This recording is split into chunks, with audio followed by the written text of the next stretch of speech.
감옥에서 그냥 죽지 그랬어요. 살아 돌아온 게 죄예요. 며느리가 시어머니의 손을 발로 밟으며 말했습니다. 아, 수진아! 12년 동안 기다렸어요. 아버지 제삿 날마다 오늘을 꿈꿨다고요. 폭설이 쏟아지는 산골 폐교. 외투도 신발도 빼앗긴 채 72세 시어머니는 콘크리트 바닥에 버려졌습니다. 쾅! 자물쇠가 채워지는 소리. 인연이 얼어 죽으면 치매. 노인 실종으로 끝이야. 며느리와 사돈댁은 킬킬거리며 떠났습니다. 12년 묵은 복수를 끝냈다고 생각하면서요. 하지만 그녀들은 몰랐습니다. 제가 살아 돌아올 거라는 것을. 그리고 며칠 뒤 제가 국가배상금 950억을 받게 된다는 것을. 니들이 죽이려던 그 할망구가 950억 부자가 됐어. 근데 니들한텐 단 한 푼도 없어. 오늘은 22년 억울한 감옥살이 끝에 950억을 받게 된 72세 어머니의 이야기입니다. 만약 내 며느리가 나를 죽이려 했다면 여러분은 용서하실 수 있으신가요? 영상 끝까지 함께 해주세요. 폭설이 쏟아지는 밤이었습니다. 인적 없는 산골 폐교 앞에 검은색 승용차 한 대가 멈췄어요. 차 문이 열리고 두 여자가 내렸습니다. 며느리 이수진과 사돈 한말숙이었죠. 두 사람은 뒷좌석에서 의식이 흐릿한 노인 한 명을 끌어냈습니다. 72세 박순덕이었습니다. 수면제가 든 음료를 마신 박순덕은 제대로 서 있지도 못했어요. 이수진이 시어머니의 외투를 벗기기 시작했습니다. 박순덕이 비틀거리며 손을 내밀었습니다. 수진아, 왜 이러니? 추워. 이수진이 외투를 바닥에 내던지며 차갑게 말했습니다. 이 외투 비싸거든요. 어차피 죽을 사람한테 아까워서요. 한말숙이 박순덕의 신발을 벗기며 낄낄거렸어요. 잘못은요? 숨을 쉬고 있는 게 잘못이지. 우리 남편 죽여놓고 잘 먹고 잘 살게? 그건 안 되지. 이수진이 시어머니를 폐교 교실 안으로 밀어 넣었습니다. 박순덕은 차가운 콘크리트 바닥에 그대로 쓰러졌어요. 12년 동안 기다렸어요, 어머니. 아버지 제삿날마다 오늘을 꿈꿨다고요. 이수진의 목소리가 폐교 안에 싸늘하게 울려 퍼졌습니다. 박순덕이 바닥에 엎드린 채 손을 내밀었어요. 수진아, 살려줘. 제발. 재호 엄마잖아. 손주들 할머니잖아. 이수진이 그 손을 발로 밟았습니다. 으악! 박순덕의 비명이 터져나왔어요. 손주요? 그 애들한테 할머니는 처음부터 없었어요. 정가자 할머니가 어딨어요? 한말숙이 박순덕의 주머니에서 휴대폰을 꺼내 창밖으로 던졌습니다. 여보 봐요. 드디어 복수하는 거예요. 2년이 얼어 죽으면 치매 노인 실종으로 처리되는 거야. 이수진이 쪼그려 앉아 시어머니의 얼굴을 들여다봤습니다. 어머니, 내일 아침이면 여기 눈이 2미터는 쌓일 거예요. 봄에 눈 녹으면 뼈라도 나오려나? 박순덕이 오열하며 매달렸어요. 내가 뭘 그렇게 잘못했니? 22년 감옥살이도 모자라서. 이수진이 비웃으며 일어섰습니다. 잘못이요? 살아 돌아온 게 잘못이죠. 감옥에서 그냥 죽지 그랬어요. 한말숙이 문 앞에서 재촉했어요. 야, 빨리 와. 시체 되기 전에 가자. 이수진이 문 앞에서 마지막으로 돌아봤습니다. 어머니, 이게 아버지 원수 갚는 거예요. 편히 가세요. 쾅! 문이 닫히고 자물쇠 채우는 소리가 울렸습니다. 차 문 닫히는 소리, 엔진 소리가 멀어졌어요. 폐교 안에는 박순덕의 울부짖는 소리만 남았습니다. 살려줘. 누구 없어요. 사람 살려. 문을 두드리는 힘이 점점 약해졌습니다. 체온이 빠르게 떨어지고 있었어요. 박순덕의 의식이 서서히 흐려졌습니다. 2년 전으로 시간을 거슬러 올라갑니다. 그해 봄 박순덕은 22년의 억울한 옥살이를 마치고 교도소 정문을 나섰습니다. 22년 전 마을 이장 살인 사건의 범인으로 몰렸던 박순덕은 진범이 양심선언을 하면서 무죄가 확정됐어요. 50세에 들어가서 72세에 나온 것이었죠. 교도소 앞에는 딸 박순이만 서 있었습니다. 엄마. 박순이가 달려와 어머니를 꼭 껴안았어요. 박순덕의 눈에서 눈물이 흘러내렸습니다. 순이야. 엄마 나왔다. 박순이는 22년 동안 한 달도 빠짐없이 면회를 왔던 효녀였어요. 어머니의 억울함을 누구보다 잘 알고 있었죠. 박순덕이 주위를 둘러보며 물었습니다. 재호는 안 왔니? 박순이의 얼굴이 굳어졌어요. 오빠한테 연락했는데 올케가 몸이 안 좋대서 못 온대. 박순덕은 고개를 끄덕였습니다. 서운함을 애써 삼켰어요. 22년 만에 나오는 날인데 아들이 오지 않다니.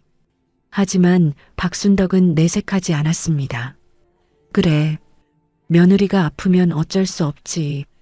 박순이가 어머니의 손을 잡았어요. 엄마, 우리 집으로 가자. 내가 모실게. 박순덕이 고개를 저었습니다. 아니야. 재혼의 집에 가볼란다. 손주 얼굴이라도 좀 보고 싶어. 박순이의 표정이 어두워졌어요. 올케 이수진에 대한 좋지 않은 느낌이 있었거든요. 하지만 어머니의 마음을 꺾을 수 없었습니다. 아들 김재호의 집에 도착했을 때 뜻밖의 광경이 펼쳐졌습니다. 며느리 이수진이 대문 앞에서 기다리고 있었어요. 어머니, 어서 오세요. 이수진이 환한 웃음을 지으며 다가왔습니다. 눈가에 눈물까지 맺혀 있었어요. 그동안 고생 많으셨어요. 이제 제가 잘 모실게요. 박순덕은 며느리의 손을 잡으며 눈시울을 붉혔습니다. 고맙다, 수진아. 이수진이 시어머니를 부축해 집 안으로 안내했어요. 깨끗이 정돈된 방과 정성스럽게 차린 밥상이 준비되어 있었습니다. 박순이는 올케의 갑작스러운 태도, 변화가 이상했어요. 11년간 시어머니 면회 한 번 안 오던 사람이 갑자기 왜 이러는 걸까? 하지만 어머니가 기뻐하시니 일단 지켜보기로 했습니다. 그날 밤 박순덕이 방에 들어간 뒤였어요. 이수진이 남편 김재호에게 속삭였습니다. 여보, 이제 시작이야. 김재호가 불안한 표정을 지었어요. 뭐가 시작이야? 우리 아버지 원수 갚는 거지. 12년 동안 기다렸잖아. 이수진의 눈빛이 차갑게 빛났습니다. 김재호는 아내의 그 눈빛이 두려웠어요. 하지만 11년간 아내에게 휘둘려온 김재호는 아무 말도 하지 못했습니다. 같은 시각 허름한 원룸에서 한말숙이 남편의 영정 사진을 바라보고 있었어요. 여보, 드디어 그년이 나왔대. 한말숙이 영정 사진을 쓰다듬으며 중얼거렸습니다. 22년 전 당신을 거짓 증언자로 만들고 결국 당신을 죽게 만든 그년이야. 수진이가 복수해 줄 거야. 한말숙의 방벽에는 22년 전 재판 기사 스크랩과 박순덕의 사진이 빼곡히 붙어 있었어요. 그 위에 빨간 글씨로 반드시 갚아준다라고 적혀 있었습니다. 한말숙은 그날부터 딸 이수진과 매일 통화를 했습니다. 박순덕을 어떻게 처리할지 치밀하게 계획을 세웠어요. 그녀들은 전혀 몰랐습니다. 박순덕의 무죄가 확정되면서 국가배상 소송이 진행 중이라는 것을, 그리고 그 배상금이 얼마나 큰 금액인지를. 복수에 눈이 먼 두 여자는 오직 한 가지만 생각했습니다. 박순덕을 이 세상에서 없애는 것. 그것이 2년 후 그 폭설 내리는 밤으로 이어지게 됩니다. 박순덕이 아들 집에 온 지 한 달이 지났습니다. 이수진은 겉으로는 완벽한 효부였어요. 매일 아침 시어머니의 방을 청소하고 정성껏 밥상을 차렸습니다. 박순덕은 며느리의 극진한 대접에 마음이 놓였어요. 하지만 그것은 모두 연기였습니다. 어느 날 이수진은 시어머니를 모시고 병원에 갔어요. 어머니, 22년 동안 고생하셨으니 건강검진 한번 받으셔야죠. 박순덕은 며느리의 말에 고개를 끄덕였습니다. 그래, 고맙다 수진아. 검진이 끝난 후 이수진은 박순덕을 대기실에 앉혀두고 의사를 따로 찾아갔어요. 복도 끝 진료실 문을 두드렸습니다. 선생님, 잠깐 상담 좀 할 수 있을까요? 이수진이 의사 앞에 앉으며 눈물을 글썽였어요. 저희 시어머니가 요즘 이상해요. 같은 말을 자꾸 반복하시고 물건을 어디 뒀는지 못 찾으세요. 의사가 검사 결과를 들여다봤습니다. 검사 결과로는 정상이신데요.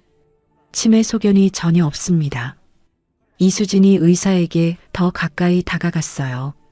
목소리를 낮췄습니다.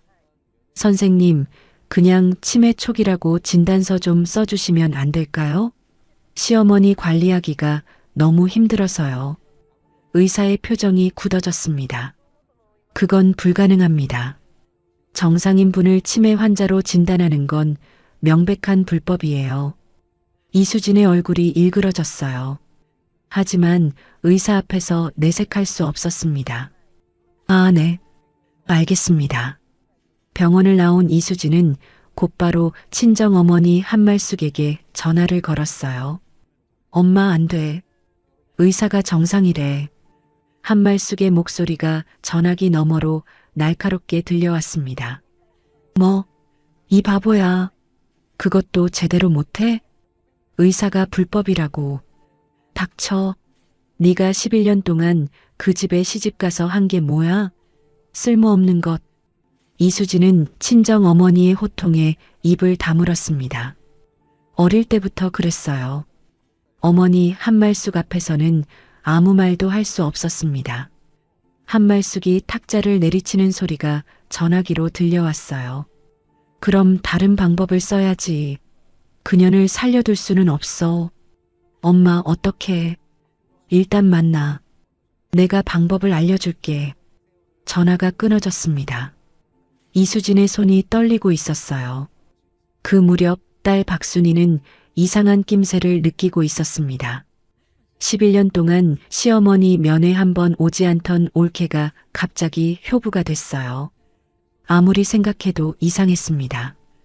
박순이는 올케 이수진의 과거를 조사하기 시작했어요. 인터넷을 뒤지고 아는 사람들에게 물어봤습니다.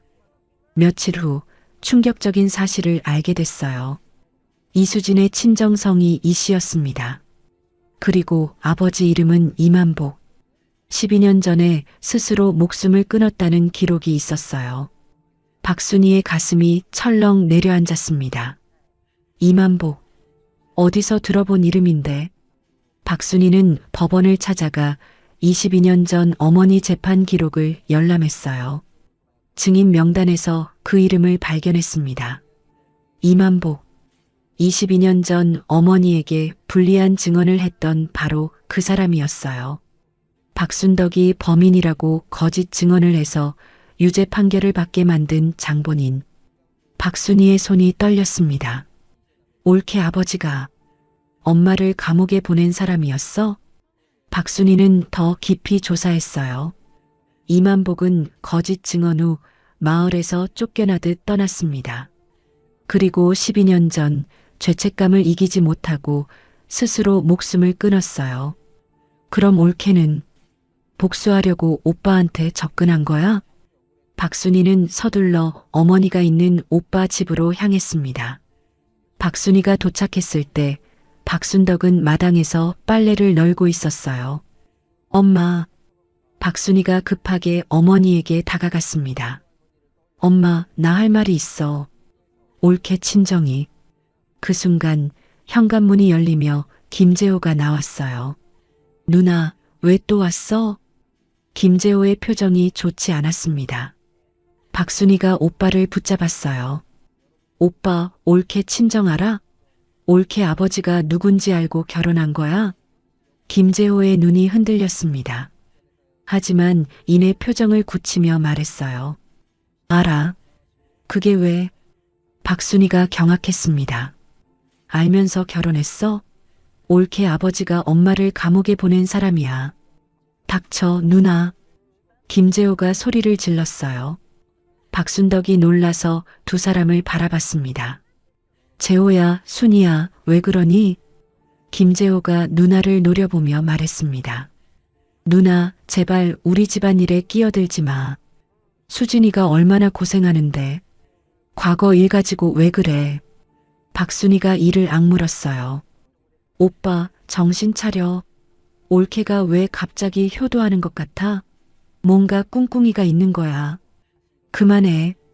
김재호가 버럭 소리를 질렀습니다. 누나가 뭘 알아? 수진이가 11년 동안 나한테 얼마나 잘해줬는데. 엄마 일은 내가 알아서 해. 누나는 신경 꺼. 김재호는 박순이의 말을 더 이상 듣지 않았어요. 현관문을 쾅 닫고 들어가 버렸습니다. 박순덕이 걱정스러운 눈으로 딸을 바라봤어요. 순이야, 무슨 일이니? 박순이는 어머니에게 차마 말할 수 없었습니다. 오빠가 저렇게 나오는데 어머니까지 상심하시면 어쩌나 싶었어요. 아니야, 엄마, 아무것도 아니야. 그냥 오빠랑 좀. 박순이는 무거운 마음을 안고 집으로 돌아갔습니다. 그날 밤 이수진은 남편 김재호에게 거짓말을 늘어놓았어요. 여보, 어머니가 요즘 이상해. 아까도 내 이름을 3번이나 물어보셨어. 김재호가 걱정스러운 표정을 지었습니다. 진짜? 치매 아니야? 병원에서 검사했는데 초기 치매 증상이 있을 수 있대. 어머니 통장 관리를 우리가 하는 게 좋겠어. 김재호는 11년간 아내에게 휘둘려온 사람이었어요. 아내의 말이라면 의심 없이 믿었습니다. 그래, 내 말이 맞아. 내가 어머니한테 말씀드릴게. 다음 날 김재호가 어머니 박순덕에게 조심스럽게 말했어요. 어머니, 제가 어머니 통장 관리 좀 해드릴까요? 22년 동안 감옥에 계셨으니 세상 물정을 잘 모르실 것 같아서요. 박순덕은 아들의 말에 순순히 응했습니다. 그래, 재호야. 네가 해주면 엄마가 편하지. 박순덕은 아들을 의심하지 않았어요. 22년 만에 만난 아들이니까요. 그 아들이 설마 자신을 해치려 한다고는 꿈에도 생각하지 못했습니다. 이수진은 시어머니의 통장을 손에 넣자마자 친정어머니에게 연락했어요. 엄마, 됐어. 통장 내가 갖고 있어. 한말숙이 전화기 너머로 음흉하게 웃었습니다. 잘했어. 이제 그년을 처리할 방법을 찾아야지. 어떻게요? 일단 그년을 완전히 고립시켜. 딸이랑 연락 못하게 하고 바깥 출입도 못하게 해. 그러다 기회를 봐서. 한말숙이 말을 끊었어요. 전화로는 차마 못할 이야기였습니다. 자세한 건 만나서 얘기하자. 며칠 후 늦은 밤이었습니다. 박순덕은 화장실에 가려고 방에서 나왔어요. 복도를 지나는데 며느리 방에서 불빛이 새어나왔습니다. 이수진이 전화 통화를 하고 있었어요. 박순덕은 무심코 발걸음을 멈췄습니다. 엄마, 걱정 마. 그년 오래 안 가. 이수진의 목소리가 들려왔어요. 박순덕의 심장이 멈추는 것 같았습니다. 그년이 아버지를 죽인 거나 마찬가지야. 아버지가 왜 돌아가셨는데? 그년 때문이잖아. 박순덕은 숨을 죽였습니다. 걱정 마, 엄마. 내가 반드시 복수할 거야. 그년 살려두지 않을 거라고. 박순덕의 다리에서 힘이 빠졌어요.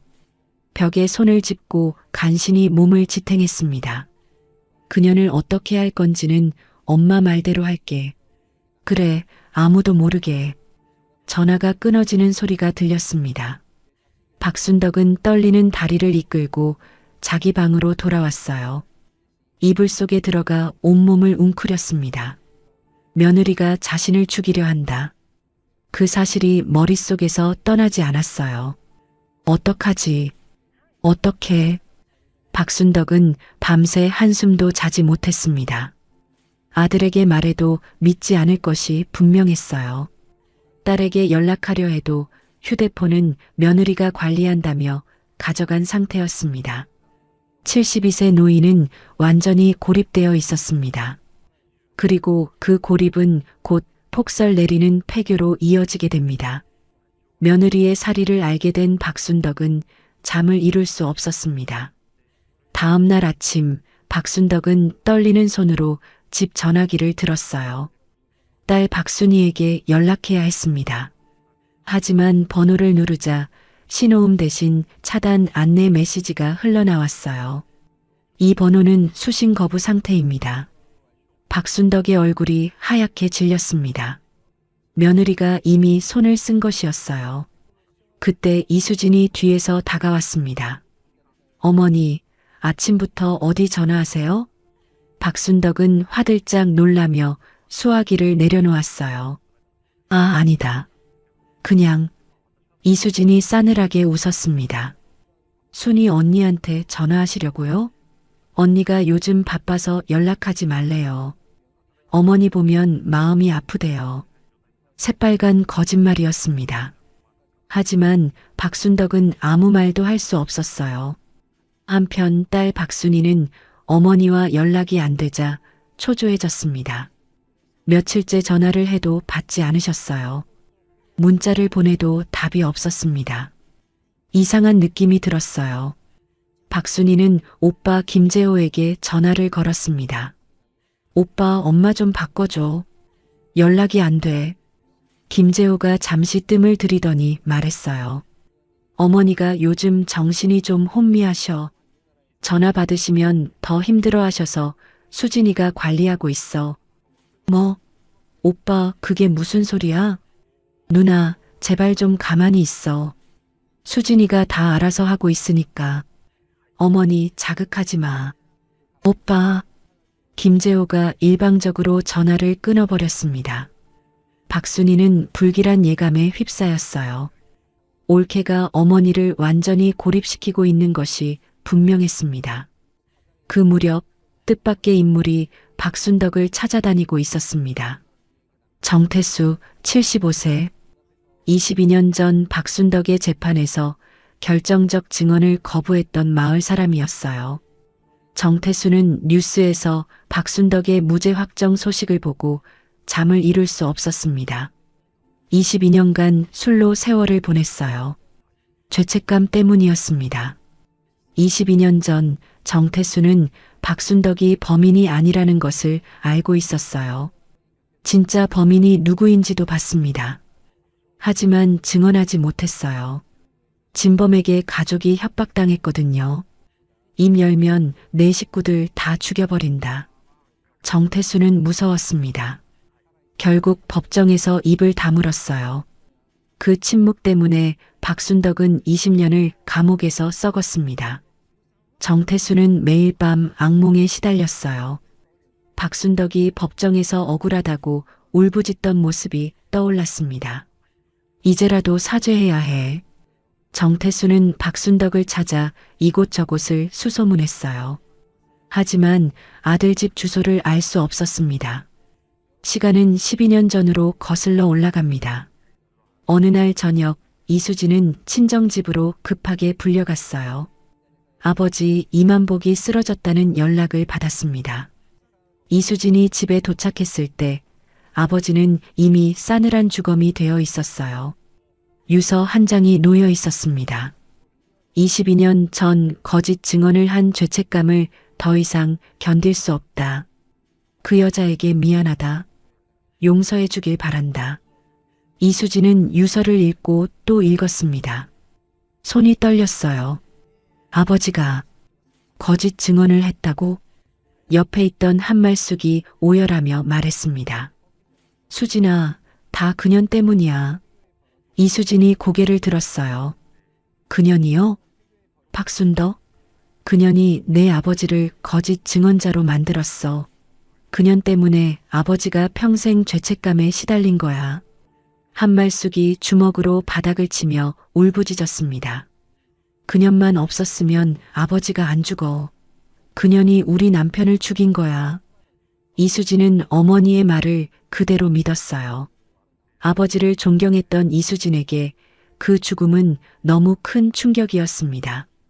그날 밤 이수진은 아버지 영정 앞에서 맹세했어요. 아버지, 제가 반드시 복수할게요. 그년 살려두지 않을 거예요. 1년 후 이수진은 김재호에게 접근했습니다. 박순덕의 아들. 복수를 위한 완벽한 대상이었어요. 이수진은 김재호에게 헌신적인 여자친구가 됐습니다. 그의 마음을 완전히 사로잡았어요. 그리고 11년 전 결혼에 성공했습니다. 결혼식 날 이수진은 화장실 거울 앞에서 혼자 중얼거렸어요. 아버지, 이제 시작이에요. 그년이 출소하면 제가 직접 복수할게요. 이수진의 결혼은 처음부터 계획된 복수였습니다. 사랑은 없었어요. 오직 시어머니를 파멸시키겠다는 집념뿐이었습니다. 한말숙도 딸의 복수 결혼을 적극 부추겼어요. 잘했다. 그 집 며느리가 되면 그년을 마음대로 할 수 있어. 한말숙은 12년간 딸에게 박순덕에 대한 증오심을 주입했습니다. 모녀는 박순덕이 출소하는 날만 기다렸어요. 그리고 2년 전 박순덕이 마침내 출소했습니다. 12년간 기다려온 복수의 날이 다가온 것이었죠. 다시 현재로 돌아옵니다. 폭설이 예보된 날이었어요. 기상청에서 50년 만에 폭설이 온다고 경고했습니다. 이수진이 시어머니에게 다가왔어요. 어머니, 오늘 좋은 요양원 보러 가요. 어머니 건강 위해서 알아보는 거예요. 박순덕은 불안했습니다. 하지만 거부할 수 없었어요. 며느리의 눈빛이 무서웠거든요. 그래. 이수진이 시어머니를 차에 태웠습니다. 차는 도심을 벗어나 산골로 향했어요. 중간에 한말숙이 합류했습니다. 이수진의 친정어머니였죠. 박순덕은 사돈이 왜 함께 가는지 이해할 수 없었어요. 차가 점점 깊은 산속으로 들어갔습니다. 눈이 내리기 시작했어요. 박순덕이 불안한 목소리로 물었습니다. 수진아, 요양원이 이렇게 깊은 산속에 있니? 이수진이 백미러로 시어머니를 쳐다봤어요. 차가운 미소가 번졌습니다. 어머니, 이제 연기 안 해도 되겠네요. 뭐라고? 이수진이 차를 세웠습니다.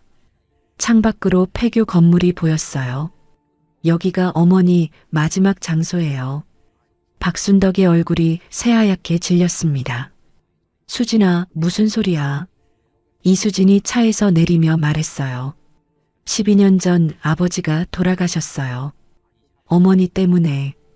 22년 전 거짓 증언 때문에 평생 죄책감에 시달리다 돌아가신 거예요.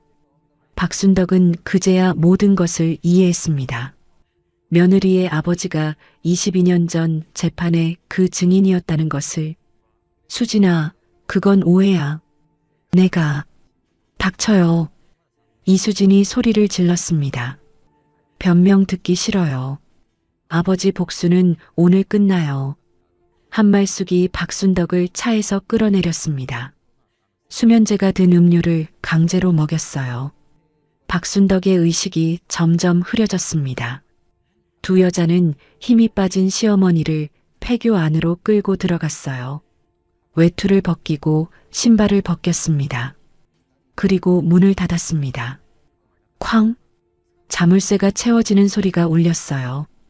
폭설이 쏟아지기 시작했습니다. 폭설은 밤새 쏟아졌습니다. 폐교 교실 안 박순덕은 콘크리트 바닥에서 떨고 있었어요. 외투도 신발도 없이 맨몸이었습니다. 체온이 급격히 떨어지고 있었죠. 살려줘. 누구 없어요. 박순덕은 마지막 힘을 짜내 창문 쪽으로 기어갔습니다. 하지만 창문은 굳게 잠겨 있었어요. 문을 두드려 봐도 자물쇠가 채워져 있었습니다. 눈이 점점 쌓여갔어요. 폐교 건물이 눈에 파묻히고 있었습니다. 박순덕의 의식이 흐려졌어요. 손끝과 발끝의 감각이 사라졌습니다. 재호야, 순이야. 자식들의 이름을 부르며 박순덕은 쓰러졌습니다. 눈앞이 캄캄해졌어요. 이대로 죽는구나. 그렇게 생각했습니다. 바로 그 시각 서울에서 한 노인이 눈보라를 뚫고 움직이고 있었어요. 정태수 75세, 22년간 죄책감에 시달려온 남자였습니다. 정태수는 박순덕의 무죄 확정 소식을 듣고 잠을 이룰 수 없었어요. 반드시 사죄해야 했습니다. 22년 전 법정에서 입을 다문 자신의 죄를 빌어야 했어요. 정태수는 수소문 끝에 박순덕이 아들 집에 있다는 것을 알아냈습니다. 폭설이 쏟아지는 밤이었지만 찾아갔어요. 김재호의 집 초인종을 눌렀습니다. 문이 열리고 이수진이 나왔어요. 누구세요? 저기 박순덕 씨 뵐 수 있을까요? 이수진의 눈이 날카로워졌습니다. 어머니요? 왜 찾으시는데요? 22년 전 일로 사죄드릴 게 있어서요. 이수진은 이 낯선 노인이 누구인지 몰랐어요. 하지만 22년 전이라는 말에 신경이 쓰였습니다. 어머니는 요양원에 가셨어요. 건강이 안 좋으셔서요. 정태수가 급히 물었어요. 어느 요양원인가요? 제가 찾아뵙고 싶은데. 이수진이 눈을 피하며 얼버무렸습니다. 산골 쪽이에요. 정확한 주소는 저도 몰라요. 산골이요? 정태수의 마음이 불안해졌어요. 22년 전 사건이 일어났던 곳이 바로 산골 마을이었거든요. 감사합니다. 정태수는 돌아섰지만 발걸음이 떨어지지 않았습니다. 뭔가 이상했어요. 폭설이 쏟아지는 밤에 노인을 요양원에 보냈다고? 그것도 산골 쪽에? 정태수는 곧바로 그 산골 마을 쪽으로 향했습니다. 정태수는 밤새 요양원들을 찾아다녔어요. 22년 전 사건이 일어났던 마을 근처의 요양원들에 전화를 돌렸습니다. 하지만 어디에도 박순덕이라는 이름은 없었어요. 여기도 없다고요? 불길한 예감이 점점 커졌습니다. 혹시 무슨 일이 생긴 건 아닐까? 정태수는 직접 그 마을로 향했어요. 눈보라 속에서 차를 몰았습니다. 몇 번이나 미끄러졌지만 멈추지 않았어요. 새벽녘이 되어 정태수는 22년 전 사건 현장이었던 마을에 도착했습니다. 눈이 세상을 하얗게 뒤덮고 있었어요. 그때 정태수의 눈에 무언가가 들어왔습니다. 폐교 앞에 타이어 자국이 있었어요. 아직 눈에 완전히 덮이지 않은 자국이었습니다. 이 눈보라에 누가 여길 왔지? 정태수는 차를 세우고 폐교로 다가갔어요. 직감적으로 뭔가 잘못됐다는 것을 느꼈습니다. 폐교문에 자물쇠가 채워져 있었어요. 정태수가 창문으로 안을 들여다봤습니다. 바닥에 누군가 쓰러져 있었어요. 저게 사람이야. 정태수는 주위를 둘러보다 돌멩이를 집어들었습니다. 창문을 깨고 안으로 들어갔어요. 쓰러져 있는 사람은 박순덕이었습니다. 얼굴이 파랗게 질려 있었어요. 숨을 쉬는지도 알 수 없었습니다. 박순덕 씨, 박순덕 씨. 정태수가 박순덕을 흔들었어요. 반응이 없었습니다. 정태수는 자신의 외투를 벗어 박순덕을 감쌌어요. 떨리는 손으로 휴대폰을 꺼내 119에 신고했습니다. 여기 산골 폐교에 사람이 쓰러져 있어요. 빨리 와주세요. 얼어 죽을 것 같아요. 정태수는 박순덕을 껴안고 체온을 올리려 안간힘을 썼어요. 제발 살아주세요. 22년 전 구하지 못한 죄, 이번엔 꼭 갚겠습니다. 정태수의 눈에서 눈물이 흘러내렸습니다. 30분 후 구급차가 도착했어요. 응급대원들이 박순덕을 들것에 실었습니다. 심장은 아직 뛰고 있었어요. 하지만 상태가 심각했습니다. 저체온증이 심합니다. 빨리 병원으로. 구급차가 눈길을 헤치며 달렸어요. 정태수도 함께 탔습니다. 병원 응급실에 도착하자 박순덕은 곧바로 중환자실로 옮겨졌어요. 담당 의사가 정태수에게 말했습니다. 30분만 더 늦었으면 돌아가셨을 겁니다. 정말 아슬아슬했어요. 정태수는 무릎에서 힘이 빠졌습니다. 살았다는 안도감에 그 자리에 주저앉았어요. 정태수는 곧바로 경찰에 신고했습니다. 폐교에 노인이 버려져 있었어요. 외투도 신발도 없이요. 누가 일부러 버린 것 같습니다. 신고를 받고 출동한 형사가 있었어요. 최 형사 55세. 22년 전 박순덕의 무죄를 밝혀낸 바로 그 형사였습니다. 최 형사는 폐교 현장을 조사했어요. 타이어 자국을 채취하고 깨진 창문 주변을 살폈습니다. 교실 안에서 빈 음료병을 발견했어요. 이건 수면제 성분이 들어있을 수도 있겠는데 창밖에 버려진 휴대폰도 찾았습니다. 박순덕의 휴대폰이었어요. 최 형사의 표정이 굳어졌습니다. 이건 단순 실종이 아니야. 누가 의도적으로 버린 거야. 한편 그 시각 이수진과 한말숙은 아무 일도 없다는 듯 아침을 맞이하고 있었어요. 이수진이 친정어머니에게 전화를 걸었습니다. 엄마, 끝났어. 이제 그녀는 없어. 한말숙이 전화기 너머로 웃음을 터뜨렸어요. 잘했다. 12년 동안 기다린 보람이 있네. 이수진은 완벽한 계획이라고 생각했습니다. 폭설에 노인이 실종된 것으로 처리될 거라고 믿었어요. 두 사람은 경찰서에 가서 실종 신고를 했습니다. 저희 시어머니가 어젯밤부터 안 보여요. 치매 증상이 있으셔서 혹시 길을 잃으신 것 같아요. 이수진은 눈물까지 흘리며 걱정하는 효부 연기를 했어요. 한말숙도 옆에서 사돈을 걱정하는 척 눈시울을 붉혔습니다. 경찰은 두 사람의 연기에 속았습니다. 아무도 의심하지 않았어요. 그 무렵 딸 박순이는 난리가 났습니다. 오빠 김재호에게서 전화가 왔거든요. 누나, 어머니가 실종됐어. 뭐라고? 실종이라니. 박순이는 심장이 덜컥 내려앉았어요. 예감이 좋지 않았습니다. 어머니 어디 계신데? 내가 갈게.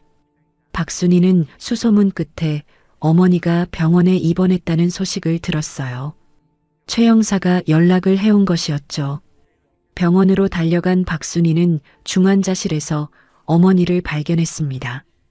온몸이 붕대로 감긴 어머니의 모습에 눈물이 쏟아졌어요. 엄마, 나야 순이야. 중환자실 밖에서 정태수가 기다리고 있었습니다. 박순이가 정태수에게 다가갔어요. 저희 어머니 어떻게 된 거예요? 정태수가 고개를 숙이며 말했습니다. 폐교에 버려져 계셨어요. 외투도 신발도 없이요. 폐교요? 요양원 보러 가셨다고 하던데 폐교에 계셨습니다. 박순이의 얼굴이 새하얗게 질렸어요. 올케와 사돈이 한 짓이라는 것을 직감했습니다. 그년들이 정말. 박순이의 주먹이 부들부들 떨렸습니다. 이틀 후 박순덕이 의식을 되찾았어요.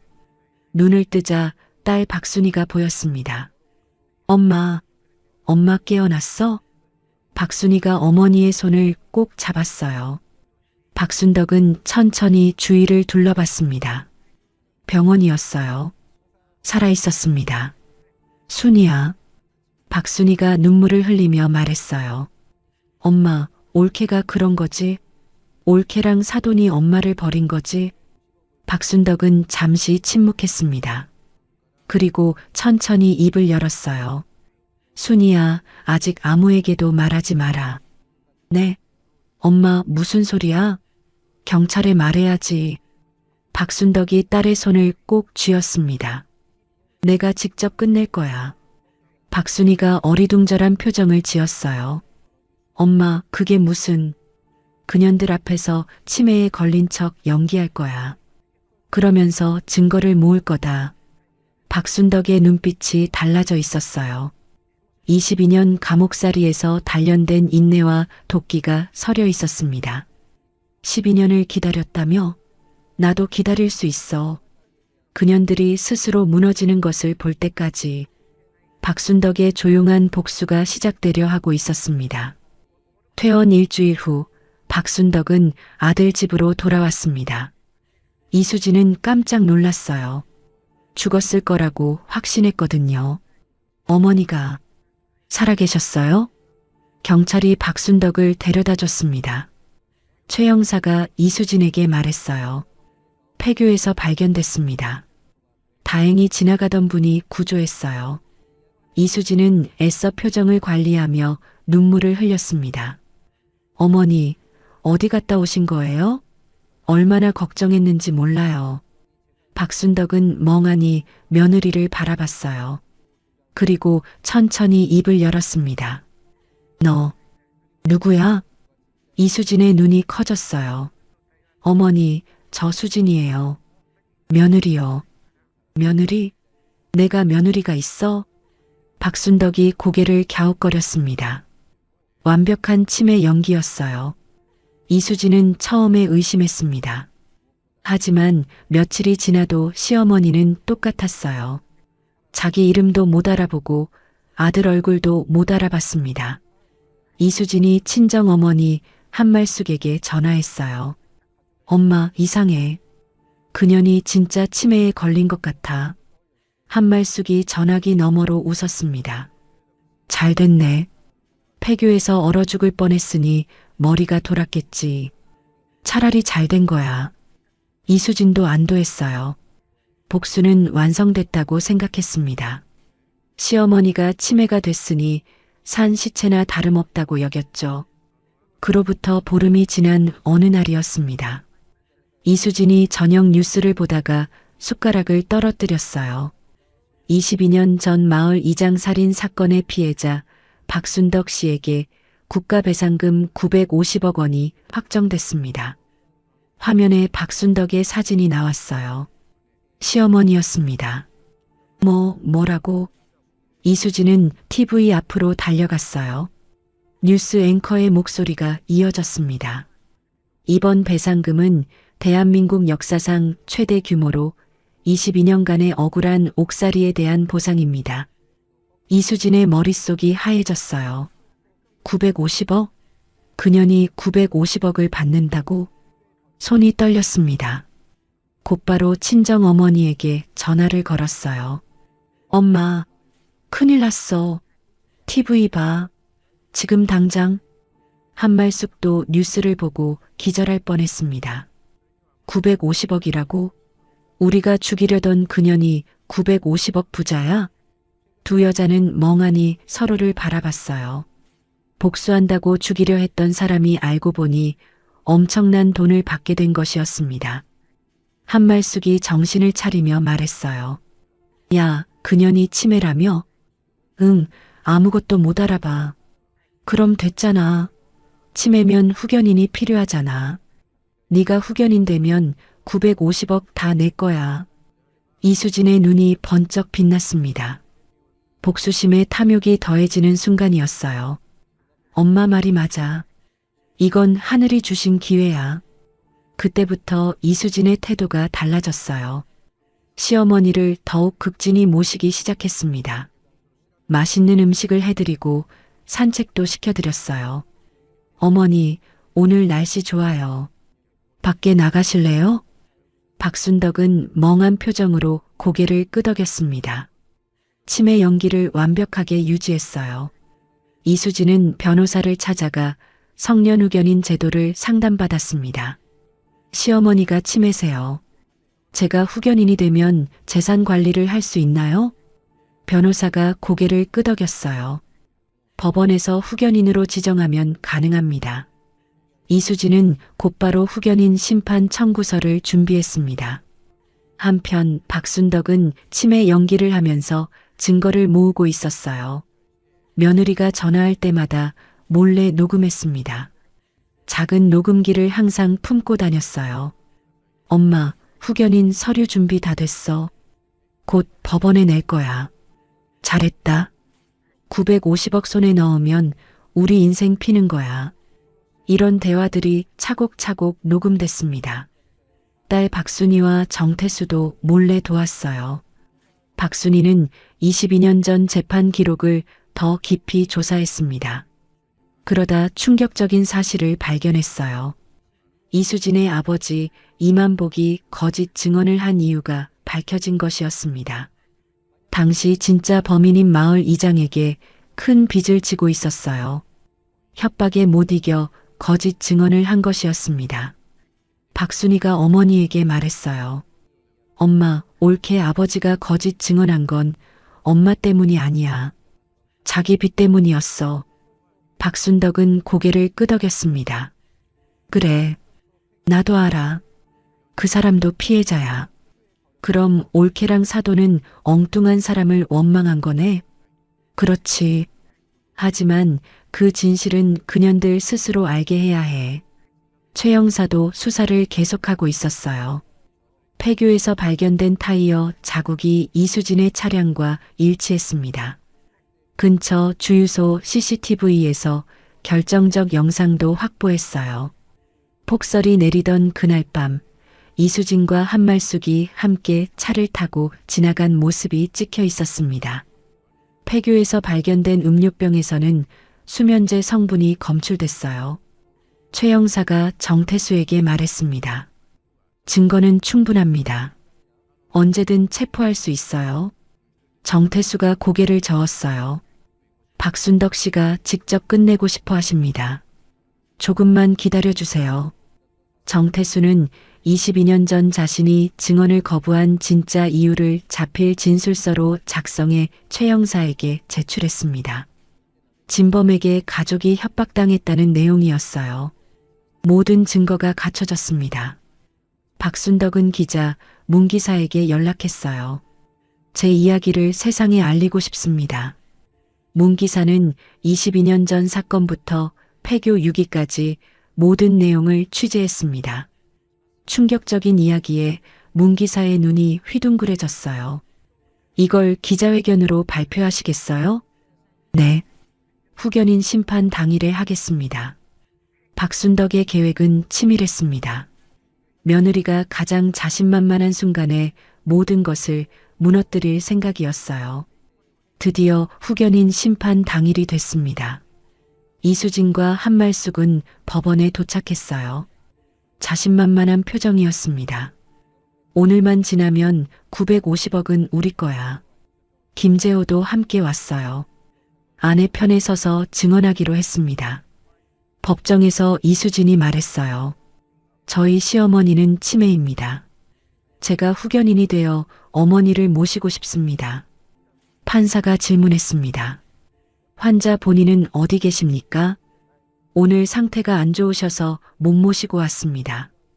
바로 그 순간이었어요. 법정 문이 열렸습니다. 기자들이 우르르 몰려들었어요. 그리고 그 뒤에서 한 노인이 걸어 들어왔습니다. 박순덕이었어요.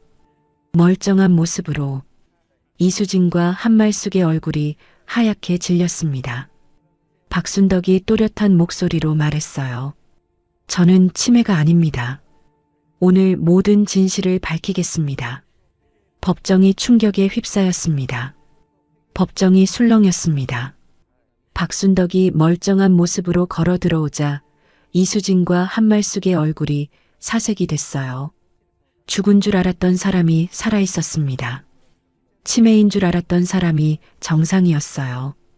김재호는 그 자리에 주저앉았습니다.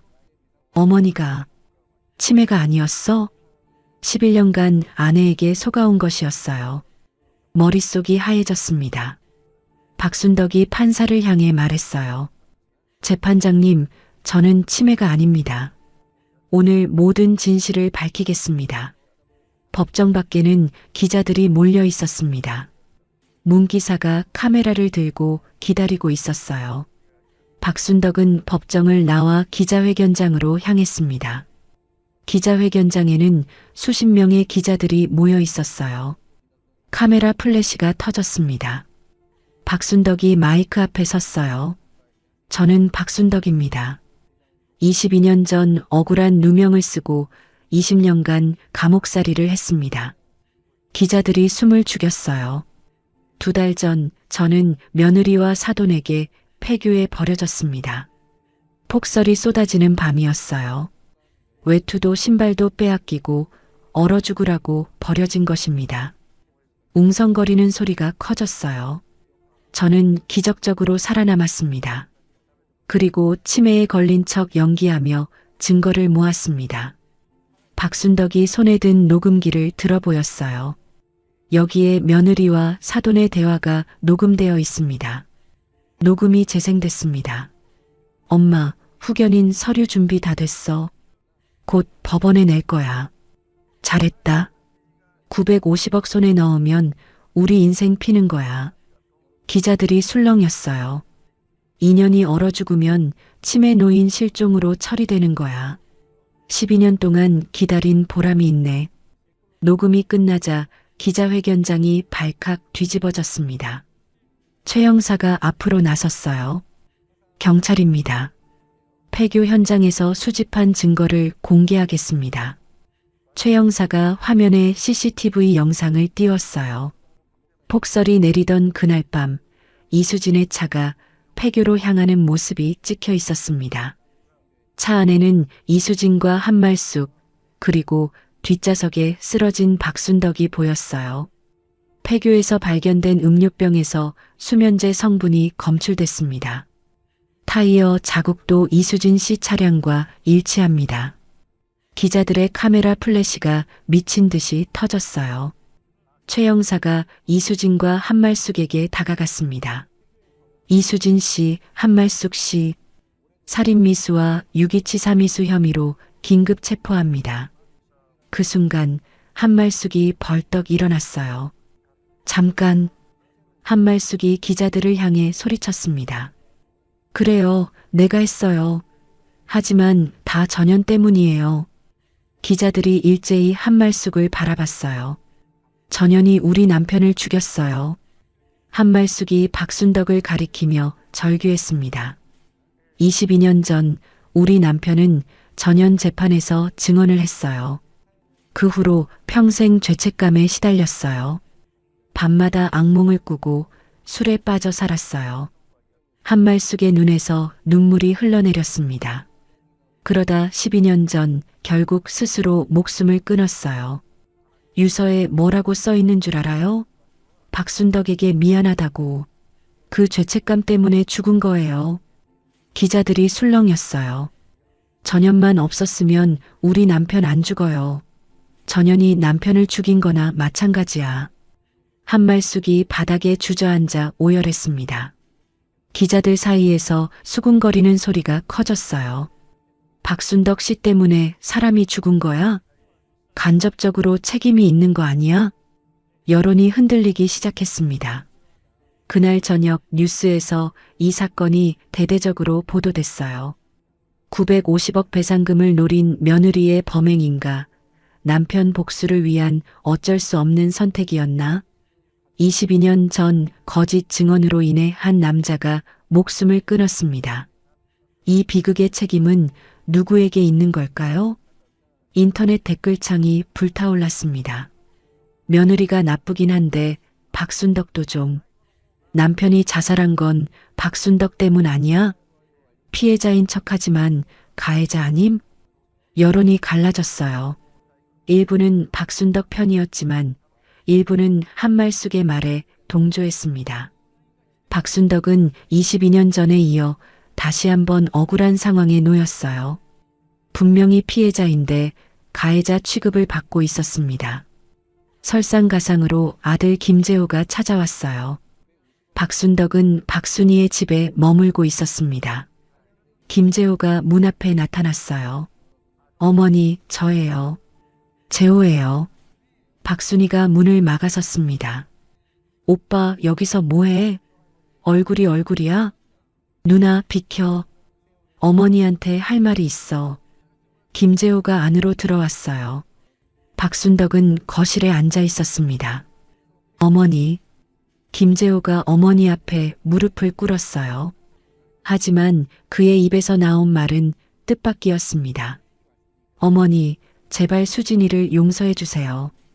박순덕의 눈이 커졌어요. 뭐라고? 수진이가 잘못하긴 했지만 이유가 있잖아요. 수진이 아버지가 어머니 재판 때문에 돌아가신 거잖아요. 박순덕은 아들의 말을 믿을 수 없었습니다. 재호야, 네가 지금 무슨 말을 하는 거니? 어머니도 조금은 책임이 있는 거 아니에요? 수진이 아버지가 왜 죽었는데요? 박순덕의 가슴에 대못이 박히는 것 같았어요. 22년 전 억울한 옥살이도 모자라 이제는 자기 아들에게까지 이런 말을 듣는 것이었습니다. 박순이가 폭발했어요. 오빠, 정신 차려. 박순이가 오빠를 밀쳤습니다. 올케가 오빠한테 접근한 것 자체가 처음부터 복수를 위한 거였어. 11년 동안 오빠를 이용한 거라고. 그게 무슨 소리야? 올케가 12년 전 아버지 죽고 나서 바로 오빠한테 접근했어. 시어머니 복수하려고 오빠랑 결혼한 거야.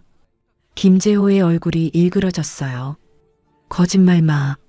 수진이가 그럴 리 없어. 증거가 있어.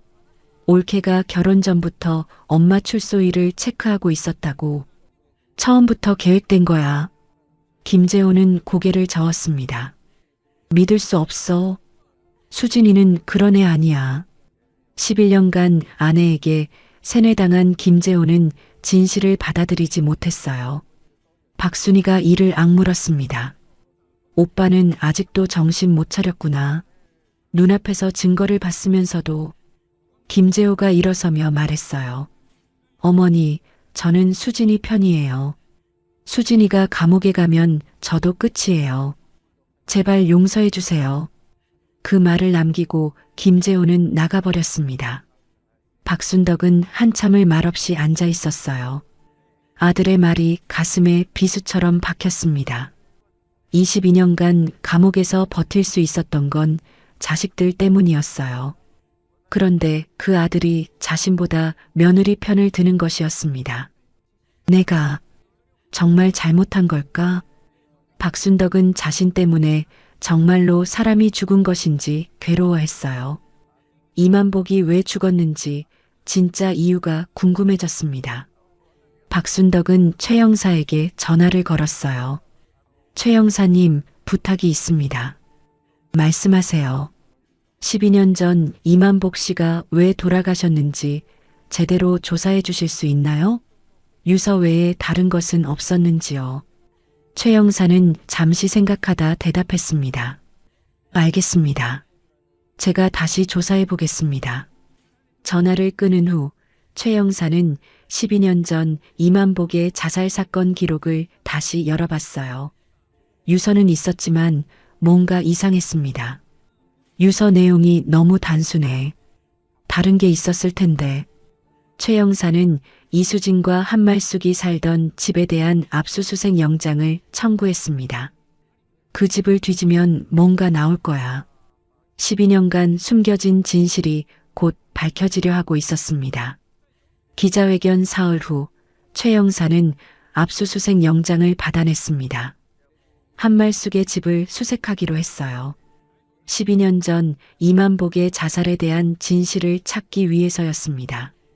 최 형사가 수사관들과 함께 한말숙의 집에 들어섰어요. 허름한 원룸이었습니다. 벽에는 여전히 박순덕의 사진과 신문기사 스크랩이 붙어 있었어요. 수사관들이 집안을 샅샅이 뒤졌습니다.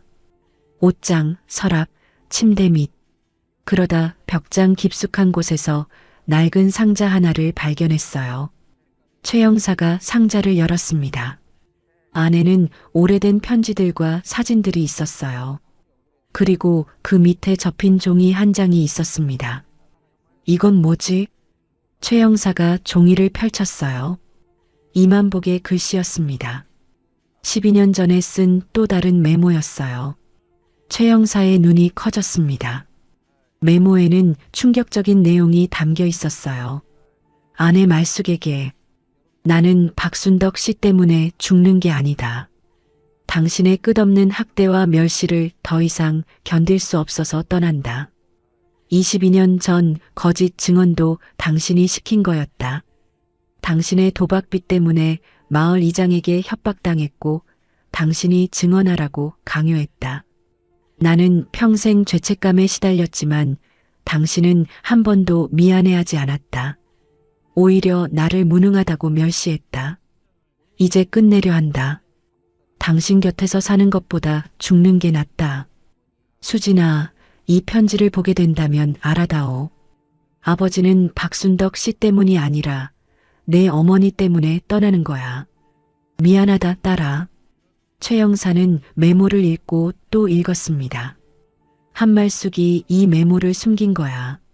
12년 동안 모든 것이 명확해졌어요. 한말숙은 남편을 죽게 만든 진짜 원인이 자신이라는 것을 알고 있었습니다. 그런데 그 죄를 박순덕에게 덮어 씌운 것이었어요. 딸 이수진에게도 12년간 거짓말을 했습니다. 박순덕이 아버지를 죽였다고 세뇌시킨 것이었죠. 최 형사는 추가 조사를 진행했어요. 이만복의 옛 동료들과 이웃들을 찾아다녔습니다. 그들의 증언은 한결같았어요. 이만복 씨요? 그 사람 아내한테 엄청 시달렸어요. 한말숙 씨가 도박을 했어요. 빚이 얼마나 많았는지 몰라요. 맨날 남편한테 소리 지르고 때리기까지 했어요. 불쌍한 사람이었죠. 최 형사는 모든 증언을 기록했습니다. 한말숙이 남편을 정서적으로 학대하고 경제적으로 착취했다는 증거가 쌓여갔어요. 최 형사는 이 모든 것을 박순덕에게 알렸습니다. 박순덕 씨, 진실이 밝혀졌습니다. 박순덕은 메모를 읽으며 한참을 말이 없었어요. 이만복 씨는 저 때문이 아니었군요. 네. 한말숙 씨의 학대 때문이었습니다. 거짓 증언도 한말숙 씨가 강요한 거였어요.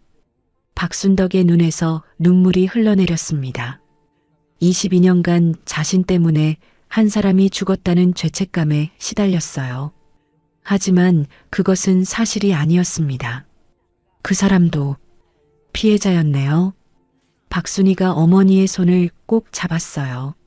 엄마, 이제 아무도 엄마 탓 못해. 진실이 밝혀졌잖아. 며칠 후 이 사실이 언론에 공개됐습니다. 문기사가 특종 기사를 썼어요. 충격. 남편 자살의 진범은 아내였다. 12년간 숨겨진 메모 공개. 기사에는 이만복의 메모 전문이 실렸습니다. 한말숙의 학대와 거짓말이 낱낱이 드러났어요. 여론이 완전히 뒤집어졌습니다. 인터넷 댓글창이 다시 불타올랐어요. 한말숙 진짜 악마네. 딸한테 12년간 거짓말하고 복수시켰다고? 박순덕 씨 진짜 억울하겠다. 22년 감옥살이에 이번 일까지. 며느리도 피해자 아니야? 엄마한테 속은 거잖아. 이번에는 모든 여론이 박순덕 편이었습니다. 구치소에 있던 이수진은 뉴스를 보고 무너졌어요. 면회실에서 어머니 한말숙을 마주했습니다. 유리창 너머로 서로를 바라봤어요. 이수진의 눈이 충혈되어 있었습니다. 엄마, 뉴스 봤어. 한말숙이 눈을 피했어요. 수진아, 그건 아버지가 남긴 메모가 있었대. 엄마가 숨겼대. 이수진의 목소리가 떨렸습니다. 아버지가 돌아가신 게 엄마 때문이었어? 한말숙이 아무 말도 하지 못했어요. 12년 동안 나한테 거짓말한 거야? 박순덕 때문이라고? 그래서 내가 복수해야 한다고? 이수진이 유리창을 주먹으로 쳤습니다. 내 인생이 뭐야? 12년이 뭐야? 그 여자 복수한다고 결혼하고 아이도 낳고 시어머니 죽이려고까지 했는데. 이수진이 오열했어요. 다 엄마 거짓말 때문이었어? 내 인생 전부가 거짓말 위에 세워진 거야? 한말숙은 고개를 떨군 채 아무 대답도 하지 못했습니다. 이수진은 면회실을 나가며 마지막으로 말했어요. 엄마, 나 이제 엄마 안 볼 거야. 다시는. 재판이 열렸습니다. 이수진과 한말숙은 각각 피고인석에 섰어요. 살인미수, 유기치사미수, 사기미수 등의 혐의였습니다. 검사가 구형했어요. 피고인 이수진에게 징역 10년, 피고인 한말숙에게 징역 12년을 구형합니다. 재판장이 판결을 내렸습니다. 피고인 이수진 징역 8년, 피고인 한말숙 징역 10년을 선고합니다. 한말숙이 법정에서 소리쳤어요. 난 억울해. 다 그년 때문이야. 하지만 아무도 귀 기울이지 않았습니다. 두 사람은 교도관에게 끌려나갔어요. 재판이 끝난 후 김재호가 어머니를 찾아왔습니다. 이번에는 달랐어요. 모든 진실을 알게 된 후였습니다. 김재호가 어머니 앞에 무릎을 꿇었어요. 이마를 바닥에 박으며 울었습니다. 어머니, 제가 잘못했습니다. 용서해 주세요. 박순덕은 아들을 내려다봤어요. 재호야, 이제야 정신이 드니? 수진이가 처음부터 저를 이용한 거였어요. 11년 동안 속았어요. 장모가 모든 비극의 원흉이었고요. 김재호가 흐느꼈습니다. 어머니가 폐교에 버려졌을 때 저는 몰랐어요. 정말 몰랐어요. 박순덕이 천천히 말했어요. 재호야, 네가 22년간 엄마를 기다리던 그 아이가 맞니? 김재호가 고개를 들었습니다. 엄마가 감옥에 있을 때 네가 면회 올 때마다 엄마가 얼마나 힘을 얻었는지 아니? 그런데 언제부터 네가 이렇게 됐니? 박순덕의 눈에서 눈물이 흘러내렸어요. 네가 옆에 있으면서 눈과 귀를 막고 있었어. 수진이 말만 듣고 엄마 말은 듣지 않았어. 김재호가 오열했습니다. 어머니, 제발. 재호야, 솔직히 말할게. 엄마는 수진이보다 네가 더 원망스러웠어. 그 말에 김재호는 더 크게 울었어요. 박순덕은 기자회견을 한 번 더 열었습니다. 저는 국가배상금 950억 원 중 500억 원을 기부하겠습니다. 기자들이 웅성거렸어요. 억울하게 옥살이를 한 사람들을 돕는 무죄재단을 설립하겠습니다. 저처럼 억울한 사람들이 다시는 없도록 하겠습니다. 기자가 질문했어요. 아드님과 며느리 쪽에는 배상금을 나눠주실 계획이 있으신가요? 박순덕이 단호하게 대답했습니다. 나를 죽이려 했던 자들에게는 단 한 푼도 없습니다. 기자회견장이 술렁였어요. 니들이 그렇게 원하던 950억 한 푼도 못 가져가. 박순덕의 목소리는 차분했지만 단호했습니다. 기자회견이 끝난 후 정태수가 박순덕을 찾아왔어요. 박순덕 씨, 할 말이 있습니다. 정태수가 깊이 고개를 숙였어요. 22년 전 법정에서 증언하지 못한 것 평생 후회했습니다. 진범에게 가족이 협박당해서 그래도 변명이 안 됩니다. 박순덕이 정태수의 손을 잡았어요. 정태수 씨, 당신 덕분에 제가 두 번째 삶을 얻었습니다. 폐교에서 저를 구해줬잖아요. 정태수의 눈에서 눈물이 흘러내렸습니다. 22년 전 죄를 이번에 조금이나마 갚은 것 같습니다. 박순덕이 미소 지었어요. 이제 그만 용서받으세요. 당신도 피해자였어요. 두 사람은 서로의 손을 꼭 잡았습니다. 22년간의 죄책감과 원망이 녹아내리는 순간이었어요. 1년이 흘렀습니다. 박순덕은 딸 박순희의 집 근처에 작은 집을 마련해 살고 있었어요.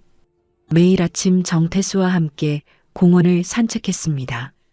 조용하고 평화로운 일상이었죠. 박순덕이 설립한 무죄재단은 잘 운영되고 있었어요. 억울하게 옥살이를 한 사람들의 재심을 돕고 출소 후 정착을 지원했습니다. 박순덕은 명예이사장으로서 비슷한 처지의 사람들을 직접 만났어요. 그들의 손을 잡아주고 함께 울어주었습니다.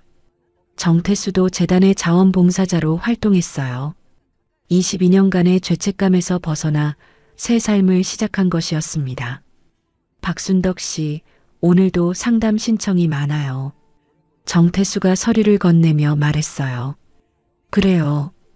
억울한 사람이 그만큼 많다는 거죠. 박순덕은 서류를 받으며 씁쓸하게 웃었습니다. 어느 날 오후 박순이의 집 앞에 누군가가 서 있었어요. 김재호였습니다. 이혼 후 1년 만의 모습이었어요.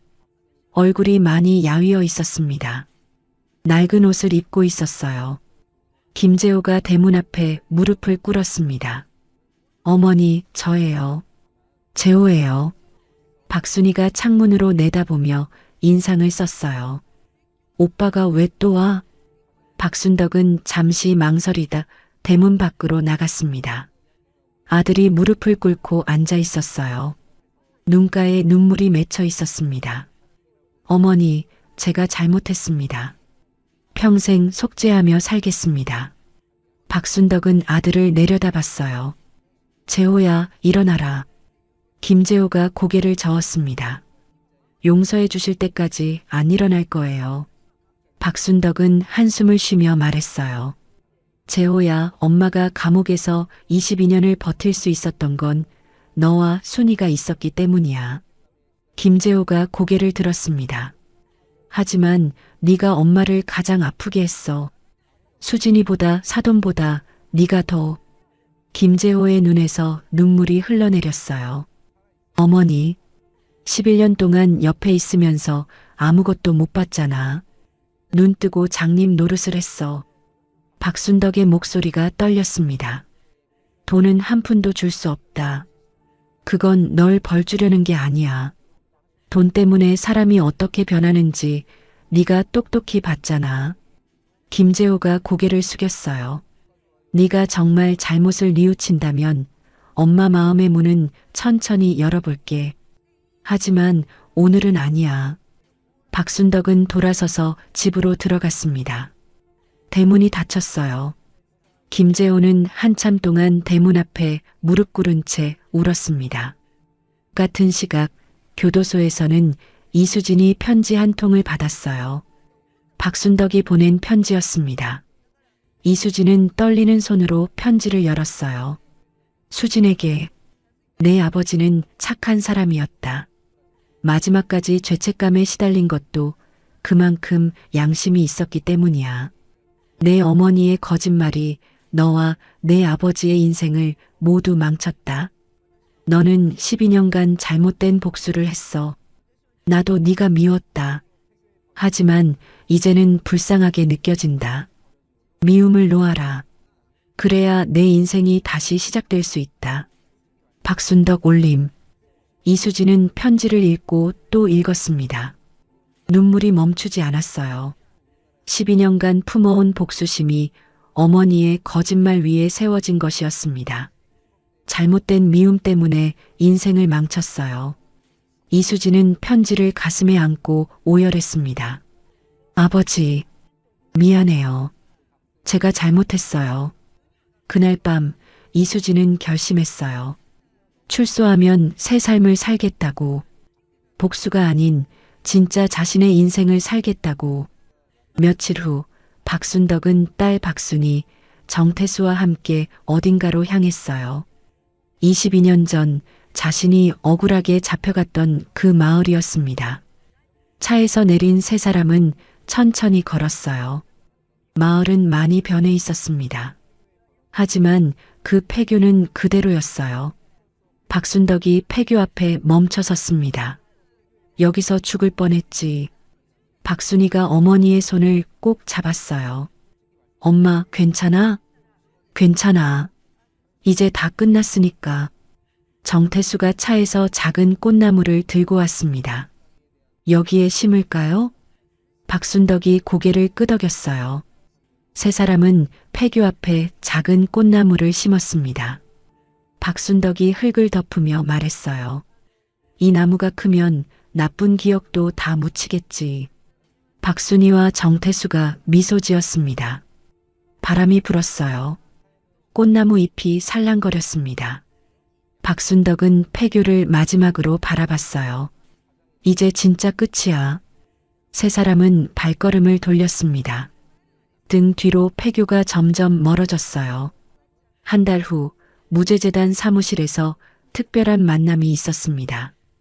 억울한 옥살이를 마치고 막 출소한 젊은이가 박순덕을 찾아왔어요. 28살 청년이었습니다. 이사장님, 저 같은 사람도 다시 시작할 수 있을까요? 청년의 눈에 불안이 가득했어요. 5년간의 억울한 옥살이로 모든 것을 잃은 사람이었습니다. 박순덕이 청년의 손을 꼭 잡았어요. 당연하지. 나도 22년을 잃었어. 그래도 다시 시작했잖아. 하지만 저는 세상이 당신을 버려도 포기하지 마세요. 박순덕이 청년의 눈을 바라보며 말했습니다. 진실은 반드시 밝혀집니다. 내가 그 증거예요. 청년의 눈에서 눈물이 흘러내렸어요. 박순덕은 청년을 꼭 안아주었습니다. 창문으로 오후 햇살이 들어왔어요. 따뜻한 빛이 두 사람을 감쌌습니다. 박순덕은 창밖을 바라봤어요. 파란 하늘이 펼쳐져 있었습니다. 22년을 잃었지만 남은 인생은 온전히 자신의 것이었습니다. 더 이상 누구도 빼앗아갈 수 없었어요. 박순덕의 얼굴에 평온한 미소가 번졌습니다. 아무리 그래도 며느리가 시어머니한테 이렇게 말하면 되겠니? 박순덕 할머니의 이야기 어떠셨나요? 22년이라는 세월을 감옥에서 보내고도 꺾이지 않았던 한 여인.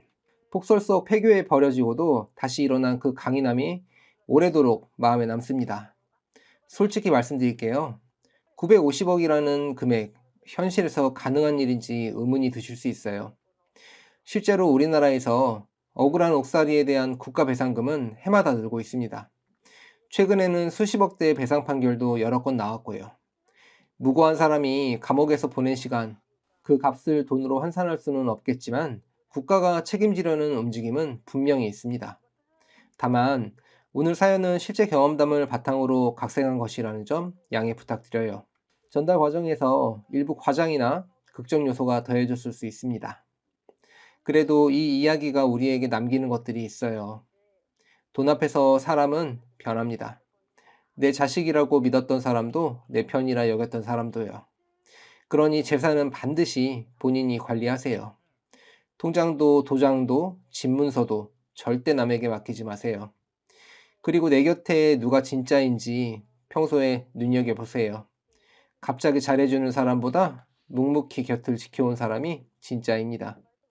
박순덕 할머니 곁에도 22년간 면회를 다닌 딸이 있었고 죄책감에 시달리다 목숨을 구해준 정태수 씨가 있었잖아요. 무엇보다 기억하세요. 아무리 억울해도 아무리 힘들어도 살아남으셔야 합니다. 살아있어야 진실이 밝혀지고 살아있어야 복수도 할 수 있어요. 포기하지 마세요. 혹시 지금 가족에게 상처받고 계신 분들이 있다면 박순덕 할머니를 떠올려 주세요. 72세에 폐교에서 얼어 죽을 뻔하고도 다시 일어나 당당하게 살아가고 계십니다. 여러분도 하실 수 있어요. 겨울이 아무리 길어도 봄은 반드시 옵니다. 여러분의 봄도 곧 찾아올 거예요.